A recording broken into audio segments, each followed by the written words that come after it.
Hello again. I had another idea for a video, and so I'm gonna go ahead and record it now. Um, I am about to say something that a lot of people aren't gonna agree with, but as a person who's been married for 5 years, I think I am more qualified than I was 5 years ago. So, marriage is not about love, it's about sacrifice. And to be fair, the legitimate, I guess you could say, reality of love is sacrifice. I mean, a lot of people will say you love somebody if you're willing to die for them, which is obviously a sacrifice. But I find it's much more accurate to say you love somebody if you're willing to live with them. Because dying for somebody, yes, it's a sacrifice. You're giving up your life, and I mean, of course, that's not an easy thing to do. However, that is a one-time thing. Living with someone takes dedication, it takes time, it takes patience, it takes understanding, it takes empathy, a whole bunch of stuff that most days you might not want to do. And so, if you use love in the definition that love is sacrifice, then yes, marriage is about love. But I feel like a lot of times nowadays people go into marriage thinking that it's about finding your fulfillment in the partner, and it's about like you guys have to fulfill each other and make each other happy all the time. Like, I mean, and one of those examples is the saying "happy wife, happy life." I understand that nowadays. I understand it a little bit differently, whereas you have a lot less issues in your day-to-day life if you dedicate yourself to making those sacrifices to make your wife happy. Um, I do believe that should go both ways. And sometimes I feel like it doesn't.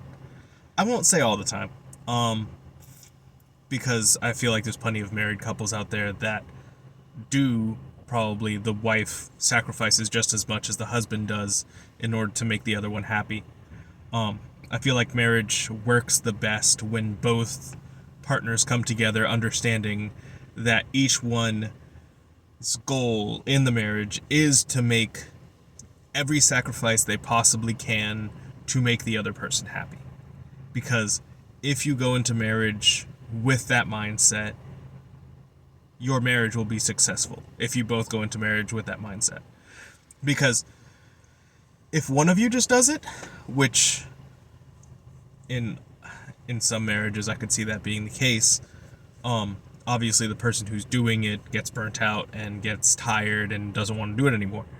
But when both of you do it, and the wife is making sacrifices such as, I know this is more things that people aren't going to like to hear, but if the wife is a stay-at-home mom, making, like, cleaning the house so that they come home to a nice house, making dinner so that they have something cooked, taking good care of their kids, although I feel like that's more accepted, and stuff like that, like the house chores.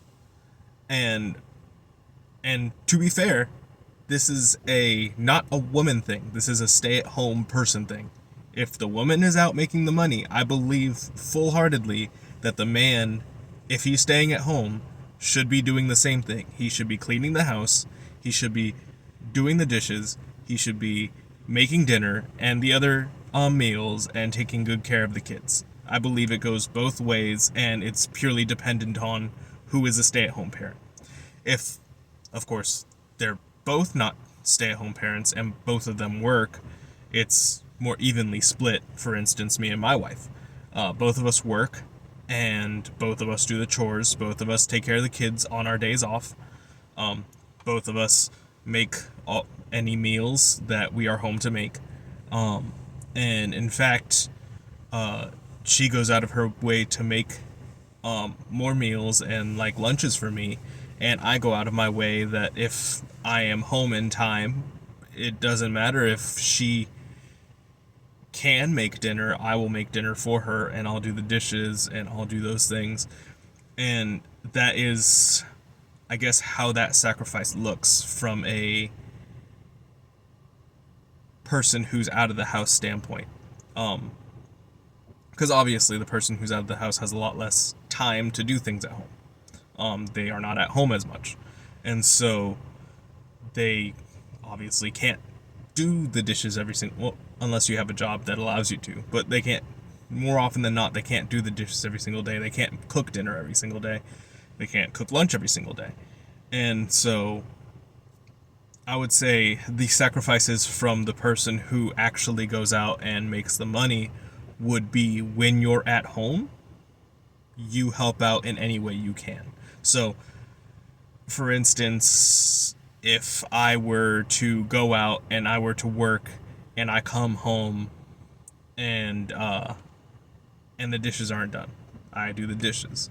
Let's say I come home, the dishes are already done, and she's working on dinner, but the kids are obviously awake and running around.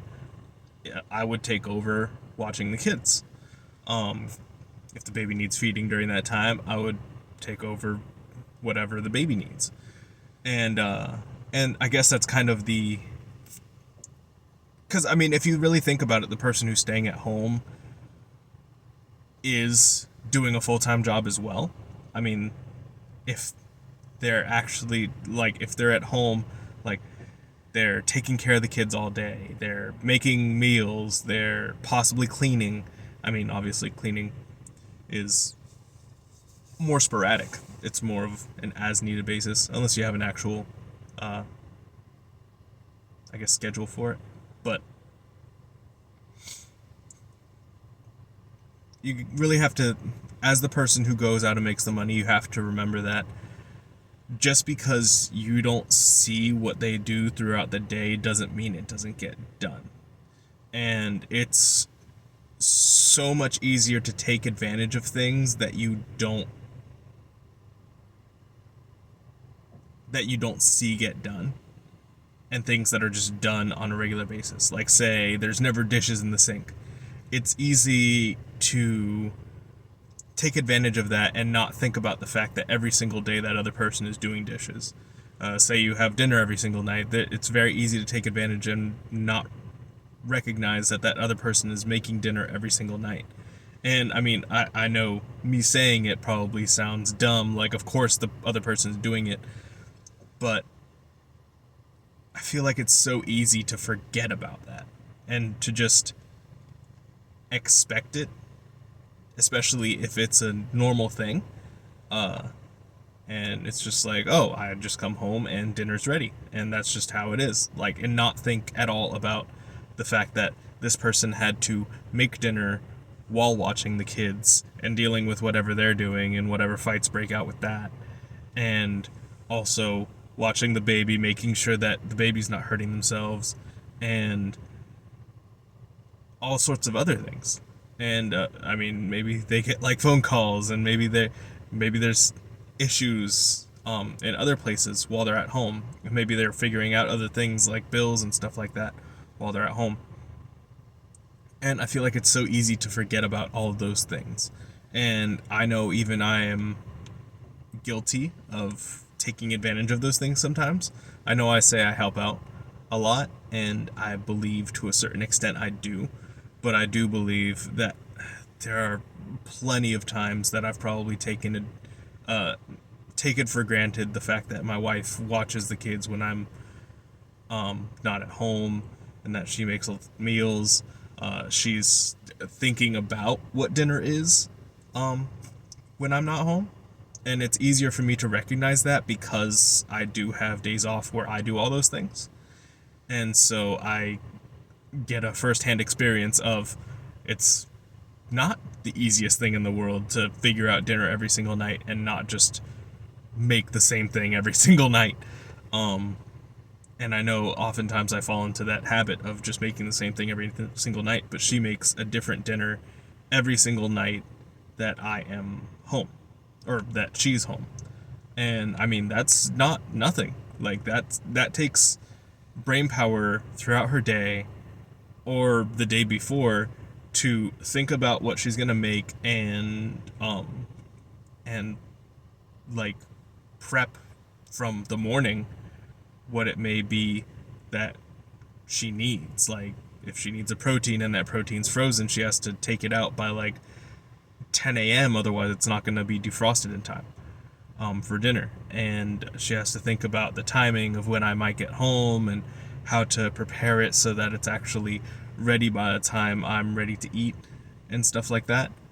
And I mean, all those things are stuff that she does that I don't always think about until I'm the one who has to do it. And so, like, those are all efforts, and you could say sacrifices, because she's sacrificing the, I guess, the relaxation of just sitting there, figuring it out last minute, and making me pizza rolls like 2 minutes before dinner in order to just not have to think about it. Like, those are legitimate sacrifices. And I know that usually we think of sacrifices as something big, but you also got to notice the small things. I mean, it would be way easier to just make me chicken nuggets for dinner, or preheat or heat up a frozen pizza for me every other night, and then make like fish sticks and stuff like that. And I know, like, I know probably a lot of people who make dinner every night probably don't do that. But I mean, you got to think about the fact that that would be way easier than figuring out the dish every single night. And so, I feel like I started this video out talking about sacrifice, and to be fair, this is still sacrifice. So, I guess if I were to sum up this video in a single quote, to kind of get across my point, it's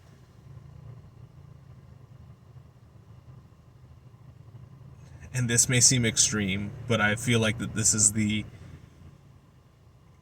mentality that you goodness, the mentality that you need when going into marriage is, if you're not willing to give up everything you wanted for that other person, you shouldn't go into that marriage. Because the Bible does talk about a contentious wife, and how it's better to live in the corner of a roof than with a argumentative woman. Basically, is what they're saying. And to be fair, that applies to men too. Don't think that you're off just because you got the male chromosome. It's much better to live in the corner of a roof than with an argumentative husband. Debatably, even more so, because argumentative guys tend to be a lot more aggressive with their arguments than women do. Well, I guess that depends. It's probably not. I don't know. I'm not a very argumentative guy. And I don't know many either.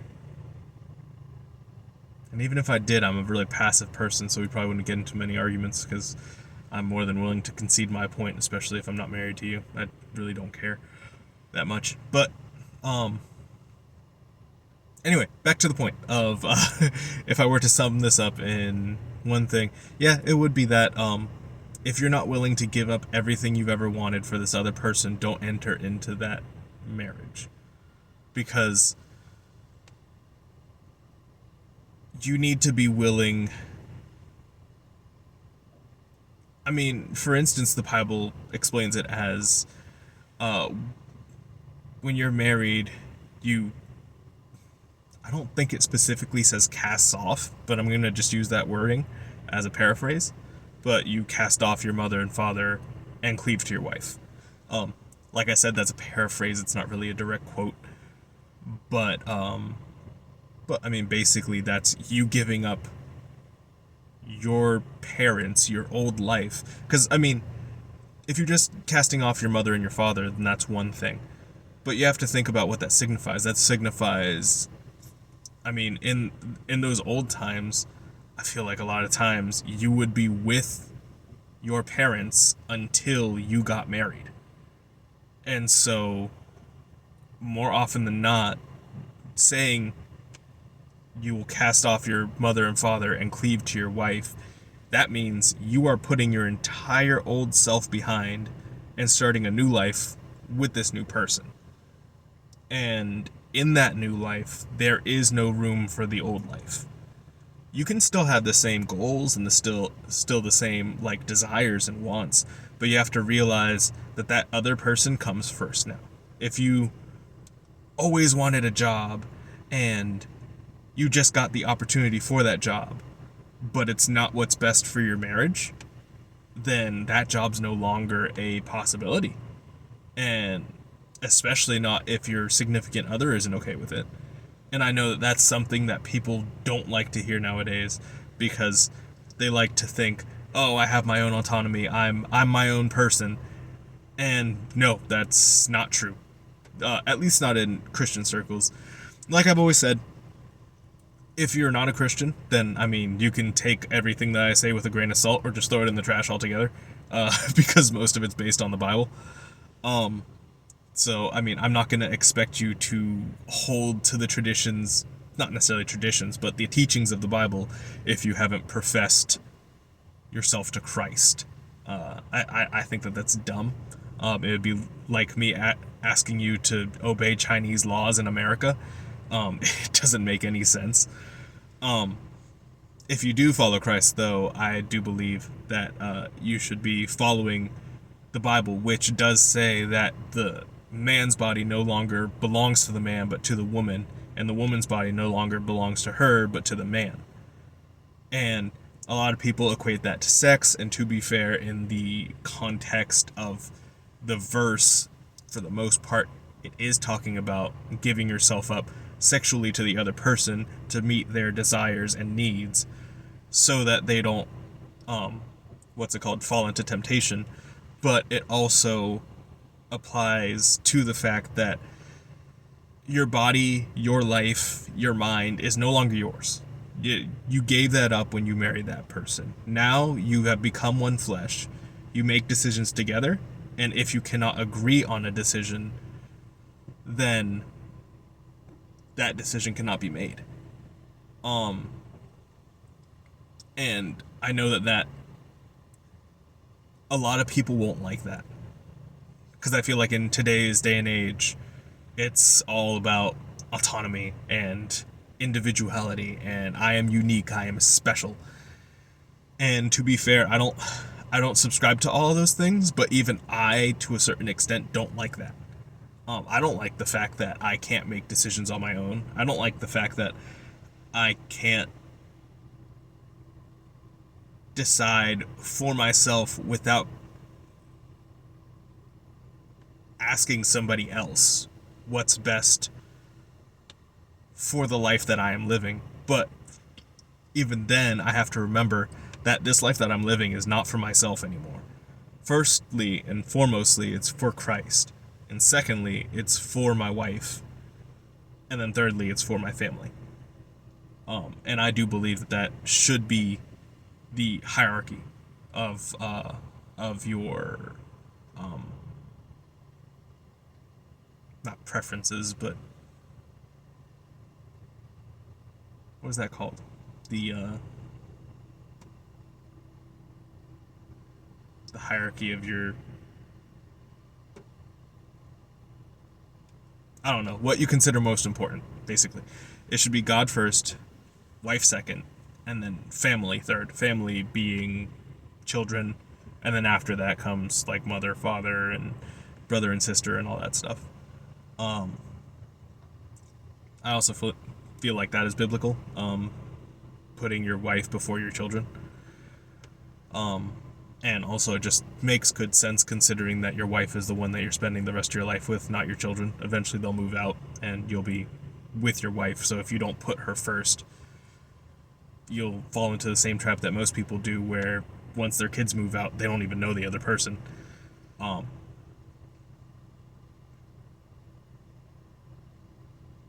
You know what? I'm just gonna start calling these videos. I'm just gonna make it a video series called Scattered Brain because, as you can see, I'm not like reading from a script or anything like that. I'm basically saying whatever comes to mind first. And so these end up being very disorganized. But um, anyway, so I guess to sum up, when you get married, you no longer live for yourself. And I believe that both partners need to understand that. The wife is no longer living for herself. She needs to do what is best for the husband. And if that means taking a humility pill and doing the dishes and doing the at home chores and cooking dinner, then that is what that means. And the husband no longer lives for himself. And if that means taking care of the kids when he gets home and doing chores when he gets home and not putting himself and his relaxation first, but putting his family first, then that is what that means. And same goes the other way around. It just depends on who's at home. I use women as the example at home because I feel like that's the more, well, it was the more traditional way. I feel like it's kind of changed around now. Even my wife makes more money than me, so uh but but yeah, so it's just about who's at home. Who's at home needs to do the at home stuff, and who's out at work needs to do the at work stuff. And if you both work, if you work opposite schedules, obviously whoever's at home that day would do the at home stuff. Um, and just make sacrifices for each other. Remember that you're not living for yourself. You're living for God first, and then the other person second. But understand that that other person, you will get out what you put in. That's not a hard and fast rule because it definitely depends on your partner. But if you both love each other and you both love Christ, and you both understand what it means to be, I guess, married in the biblical sense and kind of honor your partner in the biblical sense, um, you both will do those things. And it's not always going to be easy. I won't say that it's easy. There's plenty of days that I work a 14-hour shift. I come home. I don't feel like doing the dishes. I don't feel like watching the kids. I don't feel like cooking dinner. I feel like just laying down and going to sleep until I have to go to work again. But matter of fact is, it doesn't matter how I feel. What matters is what my family needs. And so, if my family needs something from me and I am here to do it, then I will do it. And I feel like that should be a sentiment from every man of God. Um, that's basically it.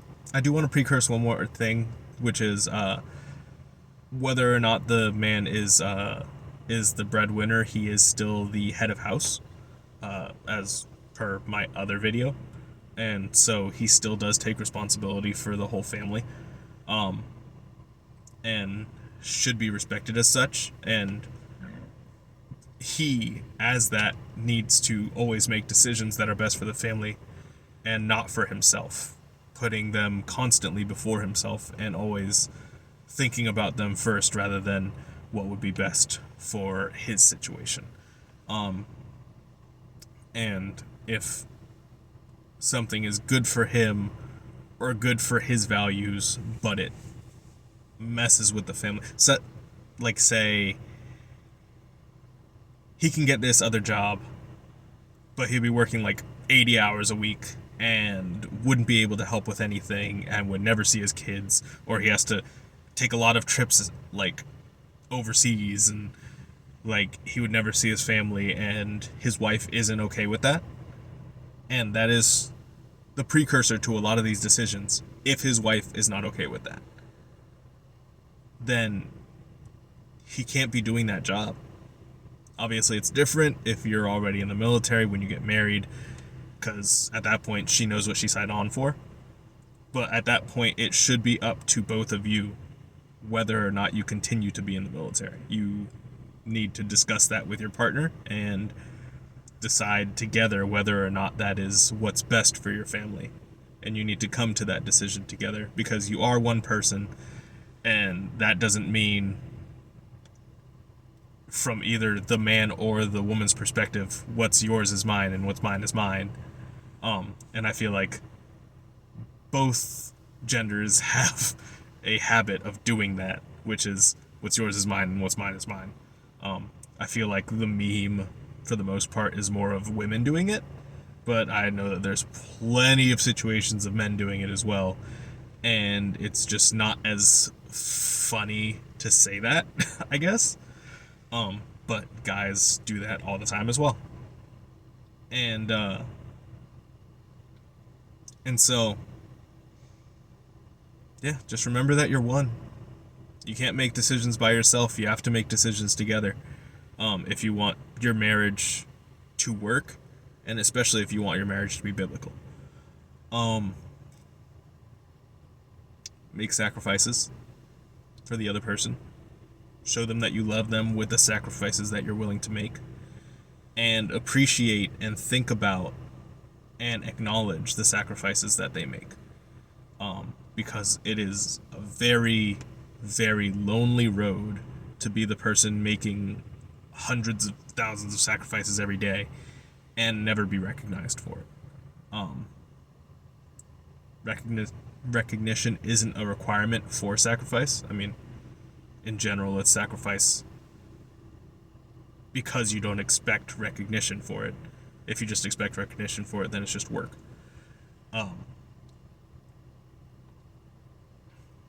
But make it so that it's a sacrifice without feeling like it's a sacrifice. Make them feel appreciated for it.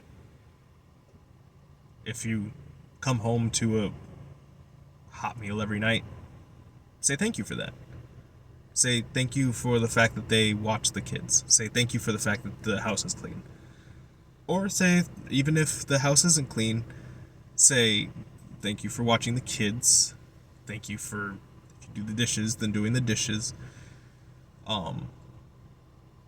If they are meeting your needs sexually, I don't know, Christians don't like talking about that, but if they are, just say something along the lines of, I really appreciate that you go out of your way to meet my needs, and that you go out of your way to make me feel satisfied. Obviously, that's a very cringy way of putting it. Put it in your own words, because that was terrible. I would never tell my wife that. I would word it way better, but I'd probably have a lot more time to think about it because I'm just spinning off my seat here. But yeah, just appreciate your significant other, and both of you should be living a life of sacrifice, and both of you should be working to make the other person feel like they're not making any sacrifices. Make it feel like they want to do these things because they're appreciated for them. But even if they're not appreciated for them, it's still our duty, and that's where the sacrifice comes in. It's still your duty either way, whether you're appreciated for it or not. If my wife never appreciated me again for doing the dishes, I would still do the dishes. If she never appreciated me again for watching the kids, I'd still watch the kids. If she never appreciated me again for making dinner, I would still make dinner. Because it's not a qualifier to get appreciation. It's more of just a little cherry on top of the cake, I guess. But anyway, God bless. If you have any disagreements with anything that I said, put them down in the comments. I don't know what that was. And God bless again. Later.